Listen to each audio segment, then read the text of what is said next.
In most fields of study, one usually needs to delve into advanced concepts before encountering philosophical, intriguing aspects. However, in the realm of chemistry, the profound philosophical questions emerge right from the outset, revolving around the concept of the atom. Philosophers of old pondered this idea, and you can explore their musings in historical records. They proposed a hypothetical scenario. What if one were to take an apple and continually slice it into smaller and smaller pieces? Eventually, there would come a point where the pieces become a minuscule that further division becomes impossible. Philosophers may have even attempted to cut these tiny pieces with a knife, yearning for a sharper blade to continue the process. This notion is purely a philosophical construct, and increasingly enough, it allies closely with our understanding of atoms today. The concept of the atom is essentially a mental abstraction that helps us explain numerous observations in the universe. The philosophers of the past proposed that there must exist a point at which a substance or element can no longer be divided. They coined the term atom to describe this hypothetical indivisible entity, derived from the Greek word meaning uncuttable or indivisible. However, we now understand that atoms can indeed be divided, although it is not a trivial task. Additionally, atoms are not the smallest form of matter known to us. We have discovered that atoms are composed of even more fundamental particles. One such particle is the neutron, which, along with others, fits together to form the structure of an atom. I will illustrate this structure shortly. Within an atom, we have three fundamental particles: the neutron, the proton, and the electron. Perhaps you have encountered descriptions of atoms in older videos on the atomic projects, where they are represented by drawings resembling a nucleus at the center orbiting electrons. Although such visualizations may still be used in certain government defense laboratories, it's important to note that they are simplified representations. In these illustrations, you would typically see a nucleus at the center, accompanied by neutrons and protons within it,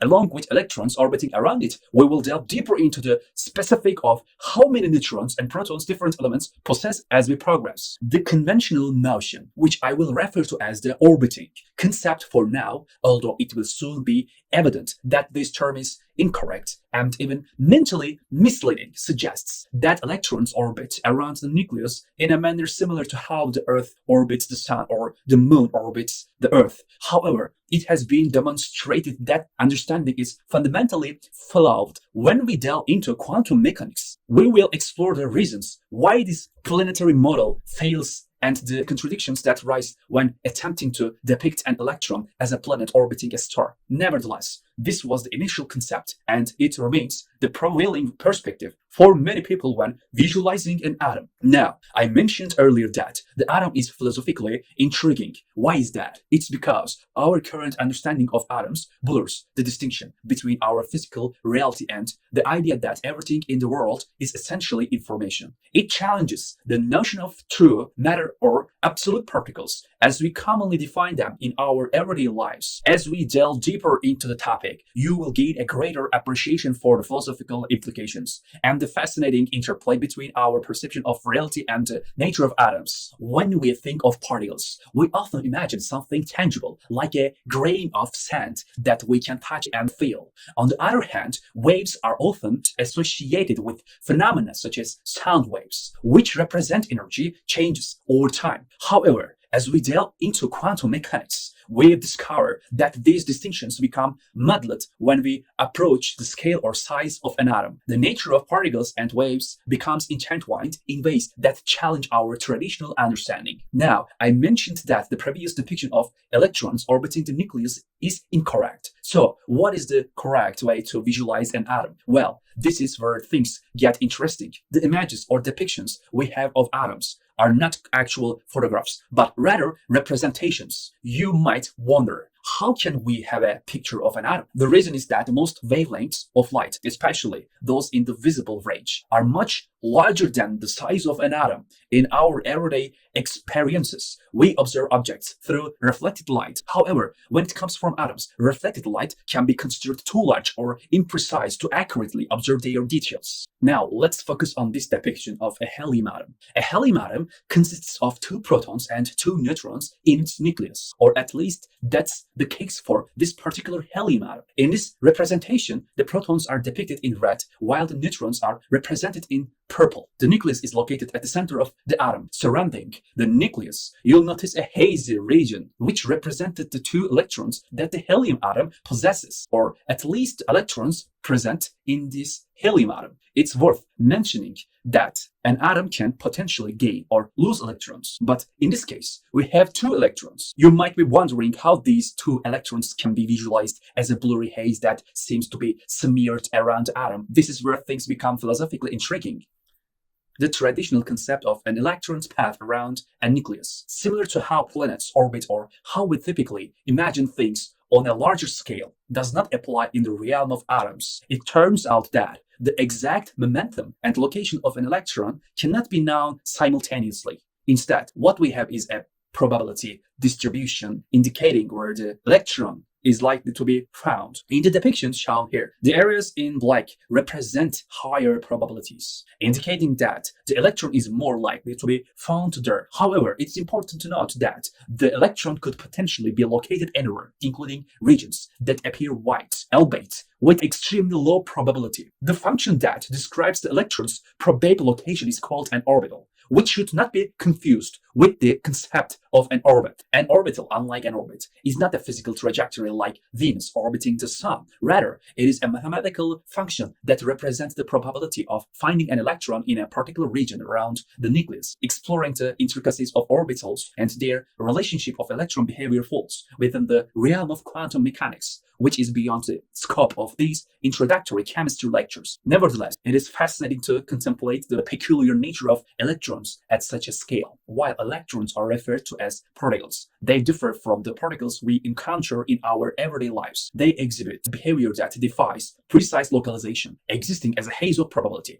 As we delve deeper into the subject, we will discover that the haze can take different shapes as we add more electrons to an atom. These concepts prompt philosophical considerations about the nature of matter and the true reality of the things we observe. Now, let's delve into the concept of charge, which forms the basis for understanding electrons, protons, and neutrons. We have previously touched upon this when we explore Coulomb's law. If you need a refresher, you can review the videos on the Coulomb's law in the physics playlist. The fundamental idea is that an electron carries a negative charge, a proton carries a positive charge, and a neutron has no charge. This is what made the original made of an atom appealing. For instance, let's consider a helium atom composed of 2 neutrons and 2 protons. In this case, we have positive charges in the nucleus and negative charges around it. Opposite charges, as we know, attract each other. These particles possessed sufficient velocity. They would indeed orbit around the nucleus, similar to how a planet orbits the sun. However, we now understand that the behavior of electrons is more complex. While it is true that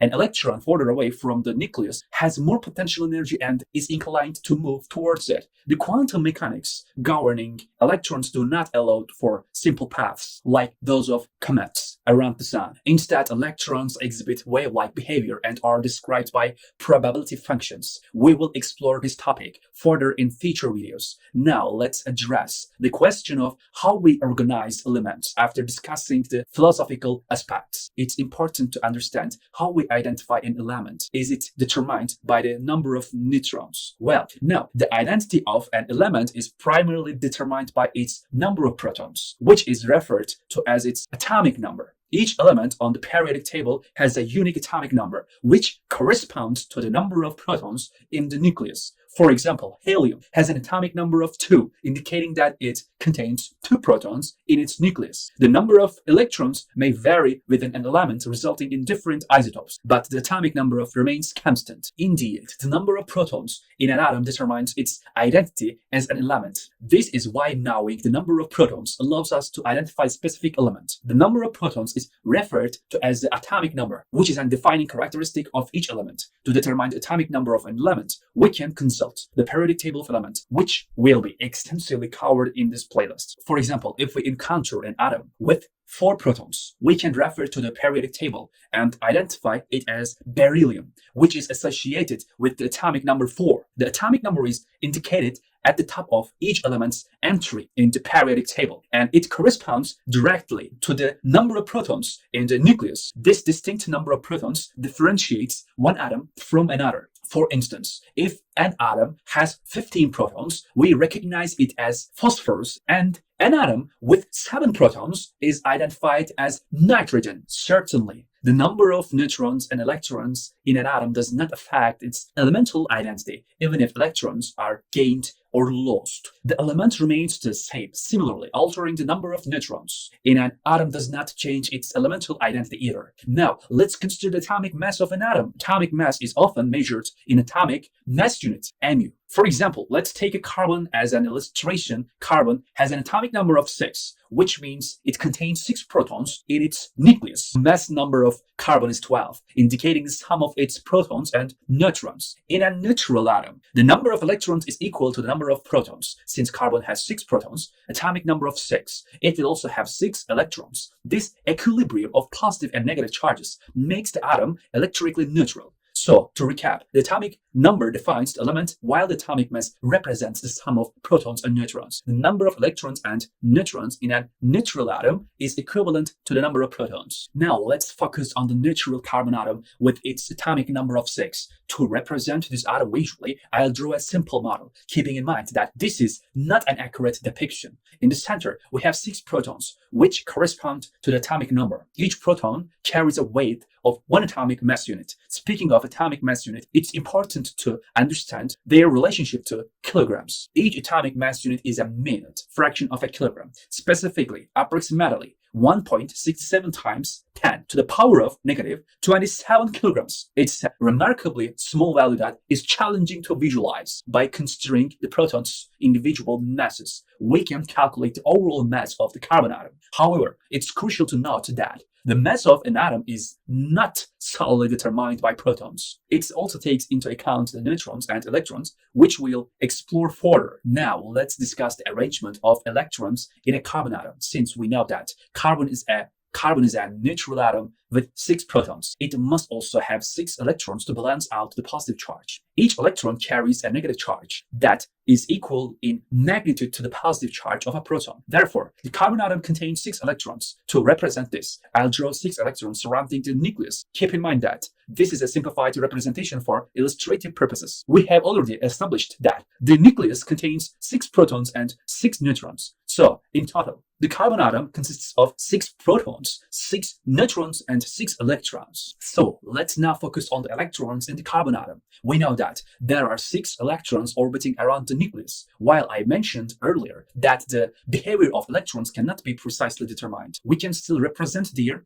positions in a simplified manner. For visualization purposes, we can draw the electrons as discrete entities moving around the nucleus. So, in the case of carbon, we would have 6 electrons distributed around the nucleus in a somewhat symmetrical arrangement. Let's draw them as follows: 1, 2, 3, 4, 5, 6. However, it's important to note that the actual behavior of these electrons is more complex and cannot be visualized as simple paths or orbits. Quantum mechanics tells us that electrons exist in a state of probability described by an orbital. This means that we can only determine the likelihood of finding an electron in a particular region around the nucleus. Now, when considering the mass of an atom, it is interesting to note that the majority of the mass is concentrated within the nucleus. When determining the atomic mass number of an atom, people often disregard the mass of the electrons. This is because the mass of a single proton is approximately 1,836 times greater than the mass of an electron. Therefore, for most practical purposes, the mass contribution of electrons can be ignored when calculating the total mass of an atom. Indeed, when we look at the periodic table, we can see the atomic number listed for each element. The atomic number represents the number of protons in the nucleus of an atom. For example, oxygen has an atomic number of 8, indicating that it has 8 protons. Similarly, silicon has an atomic number of 14, signifying that it possesses 14 protons. Now, let's focus on the number of listed below the element symbol, such as in the case of carbon. In carbon's case, we see the value 12.0108. This value represents the atomic weight of carbon. Atomic weight refers to the average mass of an atom of that element. taking into account different isotopes and their abundance. Isotopes are atoms of the same element that have a different number of neutrons. So, the atomic weight of carbon, 12.0108, indicates the average mass of carbon atoms. Considering the different isotopes present, it is important to note that the atomic weight is not a whole number because it considers the different isotopes and their relative abundance in nature. Now, the atomic weight of carbon does not mean that it has a fraction of an neutron. It's important to understand that the atomic weight represents an average value based on the relative abundance of different isotopes of carbon found on Earth. Carbon has several isotopes, but the two major ones are carbon-12 and carbon-14. Carbon-12 is the most common isotope, and it consists of 6 protons and 6 neutrons in its nucleus. Carbon-14, on the other hand, is a less common isotope that has 6 protons and 8 neutrons. When calculating the atomic weight of carbon, it takes into account the abundance of each isotope. Since carbon-12 is much more abundant than carbon-14, its contribution to the overall atomic weight is greater. The atomic weight is a weighted average that considers the proportion of each isotope represented in nature. So, the atomic weight of carbon, which is 12.0108, reflects this weighted average of the different isotopes of carbon based on their abundance. It's not a whole number because it considers the fractional contributions of each isotope to the overall average. Indeed, the concept of isotopes is intriguing when we alter the number of neutrons in an atom. We create different isotopes of the same element. In the case of carbon, both carbon-12 and carbon-13 are isotopes. It's important to understand that changing the number of neutrons does not alter the fundamental nature of the element itself. It simply produces distinct versions or isotopes. Now, let's explore an intriguing aspect of an atoms that I find quite fascinating. It pertains to their relative size. As we know, electrons contribute very little to the overall mass of an atom. In fact, their mass is approximately 1/2000th of the total mass of an atom. Moreover, characterizing electrons as particles is challenging because we cannot precisely determine their exact position or velocity. This notion highlights the quantum nature of electrons, where their behavior is better described by wave-like properties and probability distributions. At the atomic scale, electrons exist in a state of uncertainty regarding their precise location and speed. This philosophical aspect of atoms and the elusiveness of electron behavior adds an intriguing layer of our understanding of the microscopic world. Indeed, the behavior of electrons in atoms is quite fascinating. Rather than having a well-defined position and velocity like classical particles, electrons are described by a mathematical probability function. This function, often represented as an orbital, provides information about the likelihood of finding an electron at different locations within the atom. Now, let's explore the distribution of mass within an atom. If we consider an atom as a whole, it's intriguing to realize that the vast majority of the atom's mass is concentrated within its nucleus. The nucleus, composed of protons and neutrons, contains the stuff or matter of the atom. However, when we consider the overall volume of an atom, it becomes a bit abstract due to wave-like behavior of electrons. To define the volume in a meaningful way, we can think of it as the region where the electron is most likely to be found, such as within a 90% probability. In this context, it is remarkable that the nucleus occupies an incredibly small fraction of the atom's volume. Roughly speaking, the volume occupied by the nucleus is about 1/10,000th of the total volume. This highlights the intriguing nature of atoms, where the majority of the mass is concentrated in an infinitesimal small region, while the electron cloud extends over a much larger volume. Understanding the distribution of mass within an atom and the probabilistic nature of electrons provides us with a deeper insight into the intricate structure and behavior of matter at the atomic scale. It's truly mind-boggling when we contemplate the nature of reality at the atomic level. Consider the objects we encounter in our everyday lives, such as our hand, a wall, or a computer. Despite appearing solid and substantial, the truth is that an overwhelming percentage of these objects is comprised of empty space, or more precisely, a vacuum. This realization challenges our conventional perception of reality. If we were to examine these objects at an ultra-small scale, we would find that the vast majority of them nothingness. It is a fact, not a mere theory, that when we break down matter to its fundamental building blocks, the atoms, most of the space within these objects is essentially empty. In other words, if we could somehow shrink ourselves to that scale, we would be able to pass through them unhindered due to the abundance of vacant space. To illustrate the scale we are discussing, let's consider the nucleus of a helium atom. In the image provided, it states that the size of the nucleus is 1 femtometer. A femtometer represents a minuscule unit of length. So, when we contemplate the nucleus of a helium atom, we are dealing with a structure that is incredibly tiny in comparison to the objects we interact with in our microscopic world. Now, let's delve further into the concept of scale to gain a better understanding of the immense emptiness within atoms. In the image, you see a measurement labeled as 1 angstrom. It's worth noting that 1 angstrom is equivalent to 100,000 femtometers. To put this into a perspective, 1 angstrom is equal to 1 times 10 power of minus 10 meters, or 0.000000001 meters. Thus, the size of an atom is roughly on the scale of an angstrom. For instance, in the case of helium, its nucleus is an even smaller fraction of the atom's size. It occupies approximately 1/100,000th of the atom's total volume. Consider liquid helium, which can be achieved at extremely low temperatures. Even in such a considered state, the vast majority of it is still composed of empty space. The same principle applies to an iron bar. When you examine it closely, you realize that the overwhelming portion of its structure is vacant. It's truly mind-boggling to grasp that most of the objects we perceive as solid are,